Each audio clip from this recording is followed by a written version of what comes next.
नमस्कार, dB news में आपका स्वागत है। डीबी न्यूज में हम बात करेंगे आज क्या कुछ खास रहा है, तो चलिए शुरुआत करते हैं। आजम खान की समाजवादी पार्टी से अनबन होने की लगातार खबरें आ रही हैं। वह इस समय जेल में है। हालांकि इस बीच सपा प्रमुख अखिलेश यादव ने बड़ा बयान दिया है। क्या कुछ कहा उन्होंने, आइए सुनते हैं। एक सवाल और है अखिलेश जी, आज प्रतिनिधि मंडल गया था आजम खान साहब से मिलने, लेकिन उन्होंने इनकार कर दिया समाजवादी पार्टी के लोगों से मिलने। मेरी जानकारी में नहीं है कौन गया था मिलने, मेरी जानकारी में नहीं है। विधायक जी कहते रविदास मल्होत्रा, क्योंकि मुझे यहाँ पर इस गांव में आना था, मुझे जानकारी नहीं है कि कौन मिलने गया था। वो स्वयं ही शायद गए होंगे, मुझे जानकारी नहीं है। सर, आजम को लेकर बड़ा सोशल मीडिया पर भी चल रहा है और तमाम माध्यमों से चल रहा है कि वो नाराज है पार्टी से। समाजवादी पार्टी उनके साथ है। जमानत उनकी कराएंगे, जो एक मामला देखिए वो कानूनी है और जो समाजवादी पार्टी लीगली मदद कर सकती है वो करेगी, लेकिन उनके साथ जो अन्याय हुआ है वो भारतीय जनता पार्टी ने किया है। भारतीय जनता पार्टी जानबूझ करके ऐसे अधिकारियों को लेकर गई जिससे उनके ऊपर अन्याय हो सके, झूठे मुकदमे लग सके। महाराष्ट्र में हनुमान चालीसा विवाद के बीच एनसीपी नेता फहमीदा हसन खान ने केंद्रीय गृह मंत्री अमित शाह को चिट्ठी लिखी है। उन्होंने मांग की है कि वह पीएम मोदी के घर के बाहर सभी धर्मों की पूजा करना चाहती हैं और क्या कुछ बोली, सुनिए। पीएम नरेंद्र मोदी जी के आवास के बाहर सर्वधर्मीय प्रार्थना करने के लिए, क्योंकि अगर यही तरीके से हम उनका जैनिज्म, हम लोगों का ईमान अगर हिंदुत्व जगा सके तो ये बहुत अच्छी बात है। और 23 अप्रैल 2022 के रोज हमारे देश के प्यारे गृह मंत्री अमित शाह मोटा भाई से मैंने एक इजाजत मांगी है हमारे पीएम नरेंद्र मोदी जी के आवास के बाहर सर्वधर्मीय प्रार्थना करने के लिए, क्योंकि अगर यही तरीके से हम उनका जैनिज्म, हम लोगों का ईमान अगर हिंदुत्व जगा सके तो ये बहुत अच्छी बात है। और ऐसे हिंदुत्व, ऐसे जैनिज्म और ऐसे अगर ईमान जागरूक होके अगर हमारे देश को कोई फायदा पहुंच सकता है कि जैसे कि महंगाई कम हो सकती है, बेरोजगारी दूर हो सकती है, लोगों को रोजगार मिल सकता है, जीडीपी का रेट कम हो सकता है, देश जो भूखमरी की ओर जा रहा है वहां कहीं ना कहीं रुक सकता है, तो मैं आपके जरिए उनका जैनिज्म जगाने के लिए नवकार मंत्र का एक पाठ पढ़ना चाहूंगी। नमो अर्यंताणम, नमो सिद्धाणम, नमो आयर्यणम, नमो वजयणम, नमो लोय सवसावनम, एसो पंच नमोकारो सब पाव फणासणो मंगणानंच सवेसी पडमं हवई मंगलम। मैं आपसे यही विनती करना चाहूंगी कि आज उद्धव ठाकरे जी पहले एक संगठन के प्रमुख थे, अभी आज वो एक राज्य के प्रमुख है, तो उनको जो राज्य में जितने भी धर्म के लोग रहते हैं उनको उसमें समाविष्ट करना पड़ता है। इसके लिए किसी का कोई हिंदुत्व मरता नहीं, किसी का कोई ईमान मरता नहीं है, बस अपने देश के लिए काम करना है। एक सांसद होने के नाते नवनीत राणा जी को आज महंगाई कम होने के बारे में बोलना चाहिए था, रोजगारी जो बेरोजगारी बढ़ गई है रोजगार देने के बारे में बोलना चाहिए था, हमारे देश को कैसे हम आगे लेके जाए। और जो लोगों की समस्या है, सबसे पहले तो मैं गृहिणी होने के नाते हमारे रसोई घर में जो एक दबाव पड़ा है बड़ा, वो दूर करने की हम बात करेंगे। हम देश हित में, राष्ट्र हित में बात करेंगे। नमस्कार, जय हिंद, जय राष्ट्रवादी। किरीट सोमैया पर हुए हमले को लेकर बीजेपी का प्रतिनिधि मंडल दिल्ली शिकायत करने के लिए पहुंचा है, जिस पर अब शिवसेना आग बबूला हो गई है। संजय राउत ने कहा कि महाराष्ट्र की बदनामी का षड्यंत्र है। अगर आपकी कोई समस्या है तो आप महाराष्ट्र के मुख्यमंत्री, महाराष्ट्र के गृह मंत्री से मिलिए। संजय राउत ने कहा कि उत्तर प्रदेश में 3 महीने में 17 दुष्कर्म और हत्याएं हुई, तो वहाँ राष्ट्रपति शासन लगाएंगे क्या? गृह सचिव से मिलने के लिए जिस प्रकार से महाराष्ट्र में टेरर पैदा करना, पुलिस का माफिया उपयोग करने का काम उद्धव ठाकरे कर रहे हैं, जिसमें मुंबई के पुलिस कमिश्नर संजय पांडे जी फर्जी एफआईआर किरीट सोमैया के नाम से संजय पांडे ने लिखवा दी। पुलिस स्टेशन के कैंपस में किरीट सोमैया के साथ में जो सीआईएसएफ कमांडो, उनके पर हमला शिव सैनिकों ने किया। वो कमांडो के ड्राइवर के विरुद्ध में एफआईआर दर्ज की जाती है।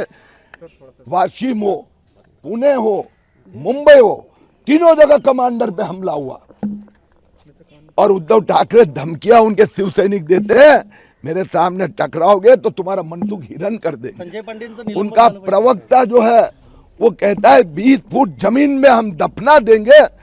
आज हम डिटेल रिपोर्ट करेंगे और स्पेशल टीम भेजे, उसकी बात करेंगे। अब मीटिंग के बाद में बात करेंगे। मुझे मालूम नहीं कौन जा रहा है, कोई डेलीगेशन जा रहा है 2-4 लोग पकड़कर। क्या हो गया महाराष्ट्र में, किसी को यहाँ थोड़ा खून आ गया है, हाँ, तो राष्ट्रपति शासन लगाने के लिए बताइए। अगर आपकी कोई समस्या है तो आप महाराष्ट्र के मुख्यमंत्री से मिलिए, महाराष्ट्र के गृह मंत्री से मिलिए, आप उनको अपना निवेदन दीजिए। लेकिन आप दिल्ली में जा रहे हो, तो क्या चल रहा है? उत्तर प्रदेश में 3 महीने में 17 बलात्कार हुए, हत्याएं हुई, आपको मालूम है? तो क्या राष्ट्रपति शासन लगाएंगे वहां? तो राज्य का लॉ एंड ऑर्डर का विषय है, राज्य देख लेंगे। योगी जी सक्षम है, मैं मानता हूं, योगी जी काम कर रहे हैं। महाराष्ट्र में उद्धव ठाकरे के नेतृत्व में काम हो रहा है। तो यहां से भागेंगे 4-5 लोग पकड़कर, दिल्ली में उठेंगे, महाराष्ट्र को बदनाम करेंगे। यह तमाशा बना रखा है लोगों ने। पंजाब में भी दिल्ली जैसी शिक्षा और चिकित्सा के लिए मुख्यमंत्री भगवंत मान राष्ट्रीय राजधानी में पहुंचे। भगवंत मान ने दिल्ली के मुख्यमंत्री अरविंद केजरीवाल के साथ दिल्ली के स्कूलों और मोहल्ला क्लिनिक का दौरा किया। उन्होंने कहा कि ये अगले स्तर की शिक्षा है, कुछ ऐसा जिसके बारे में बड़े स्कूल सोच भी नहीं सकते, उसे सरकारी स्कूलों ने लागू करा दिया है। डिजिटल शिक्षा हो रही है, बड़ी कंपनियों का सहयोग है। और क्या कुछ जानकारी दी, आइए सुनते हैं। दिल से स्वागत करता हूं। उनके सभी ऑफिसर्स और एजुकेशन मिनिस्टर, हेल्थ मिनिस्टर सब लोग आए हुए हैं, उन सबका हम स्वागत करते हैं। अभी अभी उन्होंने ये स्कूल देखा, ये बताएंगे कि इनका स्कूल देख के आए हो। मतलब ये एजुकेशन ਦਾ ਨੈਕਸਟ ਲੈਵਲ ਹੈ, ਜਿਹਨੂੰ ਅਸੀਂ ਬੜੇ ਬੜੇ ਸਕੂਲ ਹਜੇ ਸੋਚ ਵੀ ਨਹੀਂ ਸਕਦੇ, ਉਹ ਸਰਕਾਰੀ ਸਕੂਲ ਦੇ ਵਿੱਚ ਲਾਗੂ ਹੋ ਚੁੱਕਿਆ ਹੈ। ਔਰ ਡਿਜੀਟਲ ਪੜ੍ਹਾਈ ਚੱਲ ਰਹੀ ਹੈ, ਔਰ ਬੜੀ ਬੜੀਆਂ ਕੰਪਨੀਆਂ ਨਾਲ ਜਿਹੜਾ ਕੋਲੈਬੋਰੇਸ਼ਨ ਚੱਲ ਰਹੀ ਹੈ। ਮਤਲਬ ਮੈਂ ਇਸ ਤਰ੍ਹਾਂ ਦਾ ਸਕੂਲ ਜਿਹੜਾ ਉਹ ਜਾਂ ਤਾਂ ਅਮਰੀਕਾ ਕੈਨੇਡਾ ਦੇਖੇ ਨੇ, ਬਟ ਇਸ ਲੈਵਲ ਤੇ ਇੰਡੀਆ 'ਚ ਮੈਂ ਨਹੀਂ ਕੁਝ ਦੇਖਿਆ। ਔਰ ਬਹੁਤ ਸਾਰੇ ਬੱਚਿਆਂ ਤੋਂ ਪੁੱਛਿਆ ਵੀ ਕਿ ਉਹ ਪਹਿਲਾਂ ਕਿੱਥੇ ਪੜ੍ਹਦੇ ਸੀ। ਬਹੁਤ ਸਾਰੇ ਬੱਚੇ ਬੜੇ ਬੜੇ ਪ੍ਰਾਈਵੇਟ ਸਕੂਲ ਛੱਡ ਕੇ ਆਏ ਨੇ, ਤੇ ਉਹ ਕਹਿੰਦੇ ਸੀ ਇੱਥੇ ਸਾਨੂੰ ਜ਼ਿਆਦਾ ਫੈਸਿਲਿਟੀਆਂ ਮਿਲ ਰਹੀਆਂ ਨੇ। ਔਰ ਬੱਚਿਆਂ ਨੂੰ ਨਵੇਂ-ਨਵੇਂ ਆਈਡੀਆਜ਼ ਉਹਨਾਂ ਦੇ, ਔਰ ਐਸੇ ਉਮਰ ਤੋਂ ਹੀ ਜਿਹੜੇ ਇਨਵੈਸਟਰ ਨੇ, ਉਹ ਬਿਜ਼ਨਸਮੈਨ ਨੇ, ਜਿਹੜੇ ਉਹ ਆਪਣੇ ਫਿਊਚਰ ਦੇ ਜਿਹੜੇ ਸੀਓ, ਫਿਊਚਰ ਦੇ ਜਿਹੜੇ ਉਹਨਾਂ ਦੇ ਹੈੱਡ ਹੋਣਗੇ ਆਪਣੇ ਆਪਣੇ ਟੈਕਨੀਕਸ ਤੇ, ਉਹਨਾਂ ਨੂੰ ਚੁਣ ਰਹੇ ਨੇ ਕਿ ਤੁਸੀਂ ਆ ਲਓ ਸਾਤੋਂ ਪੈਸੇ, ਤੁਸੀਂ ਹੋਰ ਕੱਢੋ, ਹੋਰ ਖੋਜਾਂ ਕਰੋ। ਤੇ ਮੇਰੇ ਖਿਆਲ 'ਚ ਨਾਲ ਦੀ ਨਾਲ ਪ੍ਰੈਕਟੀਕਲ ਚੱਲ ਰਿਹਾ, ਨਾਲ ਦੀ ਨਾਲ ਥਿਓਰੀ ਚੱਲ ਰਹੀ ਹੈ, ਔਰ ਇਟਸ ਮਾਈਂਡ ਬਲੋਇੰਗ। ਮਤਲਬ ਦੇਖ ਕੇ ਮਜ਼ਾ ਆ ਗਿਆ। ਪੰਜਾਬ ਦੇ ਵਿੱਚ ਕਦੋਂ ਤੱਕ ਲੱਗਦਾ ਜੀ ਇਹ ਮਾਡਲ, ਪੰਜਾਬ ਦੇ ਵਿੱਚ ਜੇ ਇਹ ਮਾਡਲ ਕਦੋਂ ਤੱਕ ਪੇਸ਼ ਹੋ ਸਕਦੇ ਆ, ਜਾਂ ਪੰਜਾਬ ਦੇ ਲੋਕਾਂ ਨੂੰ ਇਹ ਮਾਡਲ ਕਦੋਂ ਤੱਕ ਦੇਖਣ ਨੂੰ? ਅਸੀਂ ਨਕਸ਼ਾ ਲੈ ਲਏ ਨੇ। ਅੱਜ ਮੇਰੇ ਨਾਲ ਮੀਤ ਹੇਰ ਜੀ ਆਏ ਨੇ, ਐਜੂਕੇਸ਼ਨ ਮਿਨਿਸਟਰ ਨੇ, ਆਫੀਸਰ ਸਾਰੇ ਆਏ ਨੇ, ਹੈਲਥ ਮਿਨਿਸਟਰ ਆਏ ਨੇ, ਔਰ ਹੈਲਥ ਮੰਤਰੀ ਜਿਹੜੇ ਨੇ ਉਹ ਮੁਹੱਲਾ ਕਲੀਨਿਕ 'ਚ ਜਾਵਾਂਗੇ, ਹੁਣ ਦੇਖਾਂਗੇ।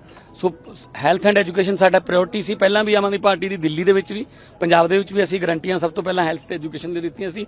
ਬੜੀ ਜਲਦੀ ਤੁਹਾਨੂੰ ਪੰਜਾਬ ਦੇ ਵਿੱਚ ਜਿਹੜੇ ਨੇ ਸਕੂਲ, ਜਿਹੜੇ ਸਮਾਰਟ ਸਕੂਲ ਜਾਂ ਇਸ ਤਰ੍ਹਾਂ ਦੇ digital school, extra digital school ਦੇਖਣ ਨੂੰ ਮਿਲਣਗੇ।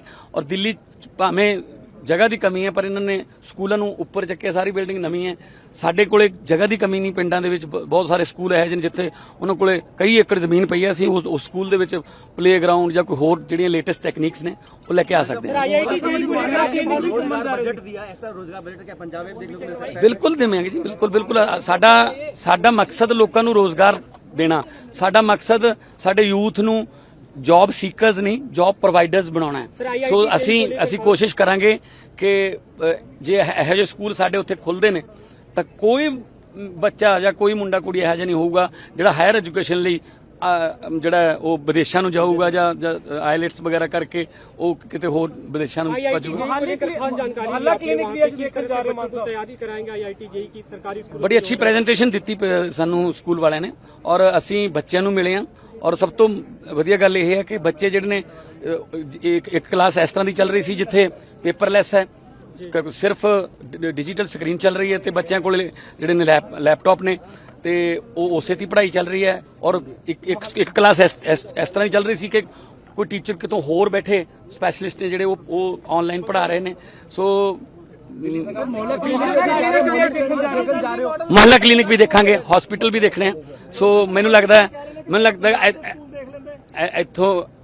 ਇੱਥੋਂ ਜਿਹੜਾ ਸਾਨੂੰ ਬਹੁਤ ਕੁਝ ਸਿੱਖਣ ਨੂੰ ਮਿਲੂਗਾ।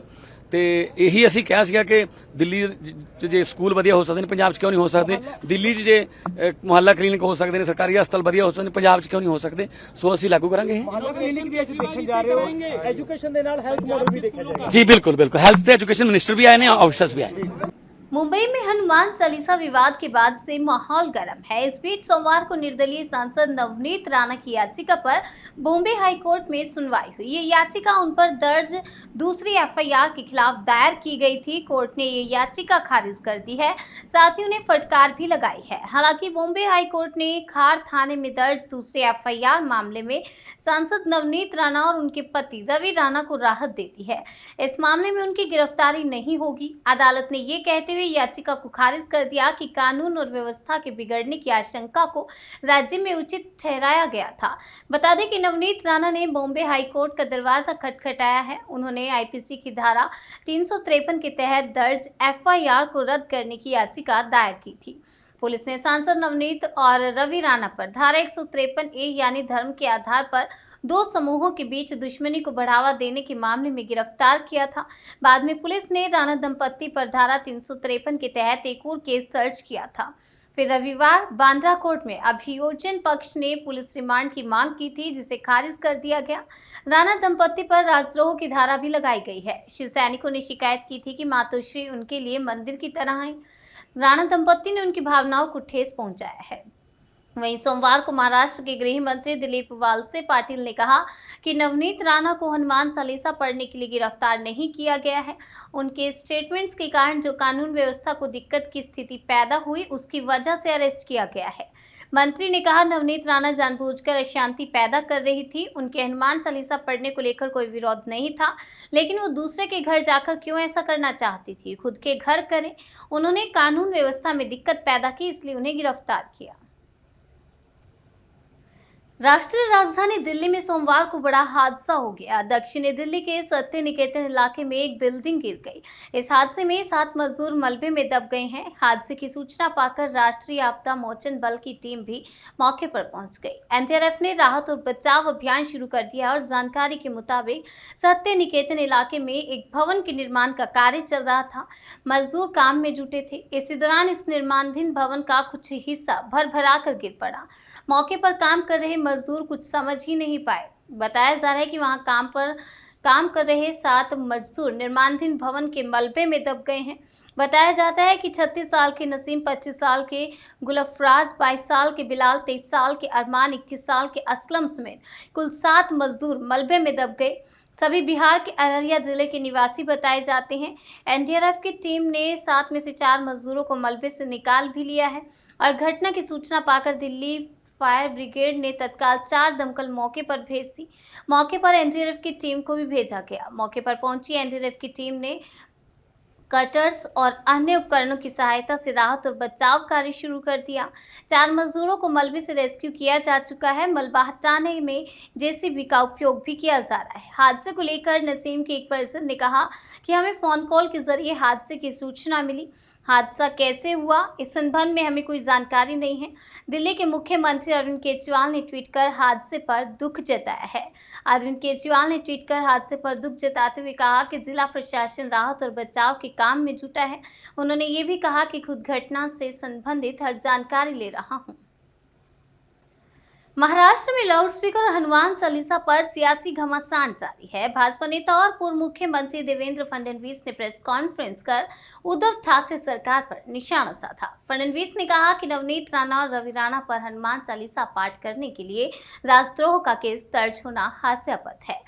हनुमान चालीसा यहाँ नहीं तो क्या पाकिस्तान में पढ़ी जाएगी। नवनीत राणा के साथ जेल में अमानवीय व्यवहार किया गया। राणा दंपत्ति की गिरफ्तारी गलत और असंवैधानिक है।